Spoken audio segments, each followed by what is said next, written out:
Esto que yo tengo hoy a mí no se me acaba. Oh my God. Un abrazo para todos, bendiciones en esta mañana, donde quiera que se encuentre allí en medio de su casa, le mando un abrazo enorme y espero que este tiempo sea muy edificante para nosotros en esta hermosa y preciosa mañana. Así que disponga mucho su corazón, vamos a entrar en un tiempo de oración. Dios, te damos gracias por regalarnos esta hermosa, esta preciosa mañana. Te pido que traigas tiempos de estabilidad, tiempos de restauración, tiempos de sanidad.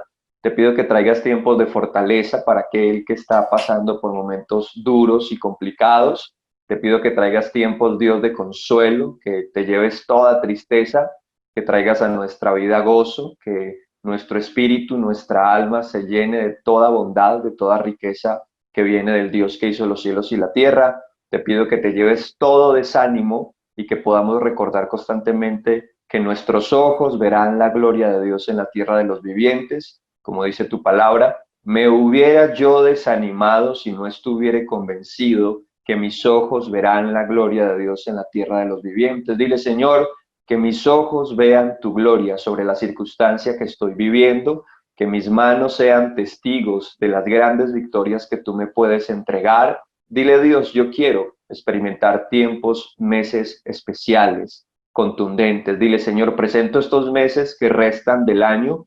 Dile, sorpréndeme con respuestas, con situaciones, con circunstancias especiales. Dile, Señor, estos meses que me quedan del año, que venga a mi corazón mucho entendimiento, mucha sabiduría, y que tú sigas fortaleciendo mi corazón para tomar decisiones que traigan mucha estabilidad espiritual, emocional, económica. Dile, Dios, lléname de estrategias estos meses que restan del año. Dile, háblame de todas las formas, de todas las maneras posibles para entender el camino. Dile, Dios, gracias porque siempre me oyes, porque siempre nos escuchas y porque tú sabes cuidar de cada uno de nosotros. Dile, Dios, bendíceme, renuévame, afírmame y llévame a madurar, y que yo sea ese hijo del que te sientas afortunado cada mañana y que mi corazón siempre pueda, Dios, entender tus palabras que son vida eterna en Cristo Jesús. Amén. Bueno, un abrazo para todos. Hoy quiero compartir con ustedes en el libro de Hebreos, en la carta a los Hebreos, capítulo 4, dice Hebreos capítulo 4, y voy a leer 3 versos que son poderosos y contundentes. Hebreos capítulo 4, desde el verso 14, dice de la siguiente manera: Jesús, el Hijo de Dios, dice, es nuestro gran sumo sacerdote que ha entrado en el cielo. Por eso debemos seguir firmes en la fe que profesamos, pues nuestro sumo sacerdote puede compadecerse de nuestras debilidades, porque él también estuvo sometido a las pruebas o a las tentaciones como nosotros, solo que él jamás pecó. El verso 16. Acerquémonos pues con confianza al trono de nuestro Dios amoroso, para que él tenga misericordia de nosotros y en su bondad nos ayude en la hora de necesidad. Me gustan estos 3 versos, son de mis favoritos de la carta a los romanos. Y quiero empezar enriqueciendo su entendimiento de Hebreos. Esta carta a los Hebreos tiene cosas muy especiales que quiero que usted pueda aprender en esta mañana. Lo primero es que el autor de Hebreos es un hombre que tiene mucho conocimiento, pero mucho conocimiento del Antiguo Testamento.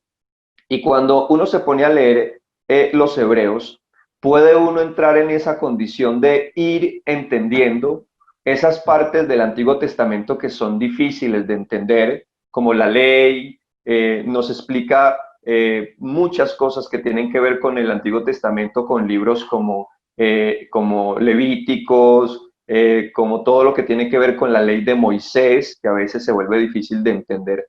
Entonces, quien escribe Hebreos, inspirado por Dios, tiene mucho entendimiento de los temas difíciles del Antiguo Testamento, y él empieza a aclarar la mente, el panorama de esas cosas difíciles de entender. Y una de las cosas que el autor de los Hebreos transmite a través de este libro es que Jesucristo es superior a Moisés y es superior a todos aquellos hombres que haya registrado la Biblia. Y la importancia de Jesucristo la pone en el lugar más alto, en el estándar más alto de la vida de todo ser humano. Y es lo que el autor de los Hebreos hace. Porque para los judíos, Moisés es un personaje muy importante que hasta el día de hoy, para los judíos, Moisés podría ser más importante que el mismo Jesucristo, ¿no? Por no entender los propósitos que Cristo representa en la vida de aquellos que creemos en Él. Cristo Jesús, más que nuestro Salvador, en esta porción que yo estoy leyendo de Hebreos 4, es el sumo sacerdote. Y aquí quiero hacer un paréntesis para explicarles algo importante. En el judaísmo, en la religión del judaísmo, que de allí sale el cristianismo por Jesús, de la religión del judaísmo siempre estaban establecidos unos líderes muy representativos en el judaísmo, que eran el sacerdote, el rey y el profeta. Eran personajes muy importantes para la religión del judaísmo. Pero el sacerdote ocupaba una posición de liderazgo espiritual con un nivel de mucha intimidad con ese espacio que se llamaba el tabernáculo o el templo. En un tiempo era el tabernáculo, que el tabernáculo era como una pequeña iglesia móvil, o sea, era como armaban una carpa y allí ponían una caja donde metían los 10 mandamientos, y ese era el lugar santísimo, era el lugar más sagrado dentro de ese espacio que era como una carpa cuando no tenían templo. Ya cuando construyen el templo los judíos, entonces establecen un lugar que se llama el lugar santísimo, y en ese lugar santísimo estaba una caja donde metían los 10 mandamientos, y esa era la parte más santa o más consagrada o más poderosa en la que se manifestaba mucho la presencia de Dios. Entonces, cuando los judíos tenían el templo, entonces el líder de ese lugar era el sacerdote. No era el rey, no era el profeta, sino el sacerdote. Pero más allá de los sacerdotes que había uno que tenía un título de sumo sacerdote, o sea, el sacerdote por encima de los sacerdotes, sumo sacerdote. Y ese sumo sacerdote era el único que podía entrar a ese lugar santísimo donde estaban los 10 mandamientos, y incluso entraba cada año a ese lugar santísimo, entraba cada año para hacer un sacrificio especial por todo el pueblo. Y ese sumo sacerdote, que era la persona más importante dentro del pueblo de Israel, hoy en el libro de Hebreos, el autor, inspirado por Dios, dice que Jesús es el gran sumo sacerdote. O sea, Cristo es ese líder que está en ese lugar santísimo, que hoy no es un lugar terrenal. Hoy nosotros tenemos un sumo sacerdote que no está aquí, en un lugar terrenal, que no está en ningún templo ni en ninguna iglesia terrenal. Nuestro sumo sacerdote, esa persona que intercede por nosotros ante Dios, ante el Padre, que es Jesucristo, está a la diestra de Dios Padre. Hoy tenemos un enorme privilegio de que quien intercede por nosotros, esa persona que puede ayudarnos, que puede interceder ante Dios, que puede compadecerse, que puede escucharlo, que puede entenderlo, que puede realmente manifestarse en nuestras vidas con grandes bendiciones, es Jesucristo. Y está a la diestra del Padre, porque dice el gran sumo sacerdote. Ahora, hago un paréntesis. Hoy no necesitamos terrenalmente que un sacerdote interceda por nosotros ante Dios. Hoy no necesitamos que un sacerdote terrenal interceda por nosotros ante Dios. Hoy el único y gran sumo intercesor entre Dios y los hombres es Jesucristo. No es María, no es Pedro, no soy yo. El gran sumo sacerdote entre Dios y los hombres es Jesucristo. Y aquí vuelvo y repito, el único que puede interceder por nosotros es Jesucristo, no es María. Es un pensamiento que siempre lo digo, nos han traído al corazón a través de la tradición católica. Es más, este mes de agosto, creo que al final del mes de agosto celebra la tradición católica que María asciende al cielo o aparece y se manifiesta. Y siempre diré que lo que no está escrito en la Biblia, lo que no aparece en la Biblia registrado, es peligroso poner su fe y su confianza en algo que no está respaldado por la palabra de Dios. Por eso es importante que usted lea la Biblia, que usted estudie la Biblia, porque la Biblia es el fundamento de todos aquellos que creemos en ese Dios que hizo los cielos y la tierra. Y no es ni con cuentos, ni con cartillas extras, ni con revelaciones privadas o diferentes a lo que la Biblia dice. Debemos aprender a confiar en lo que dice la Biblia, en lo que dice la palabra, no en lo que me contaron, no en lo que decían mis abuelos, no, es lo que dice la Biblia.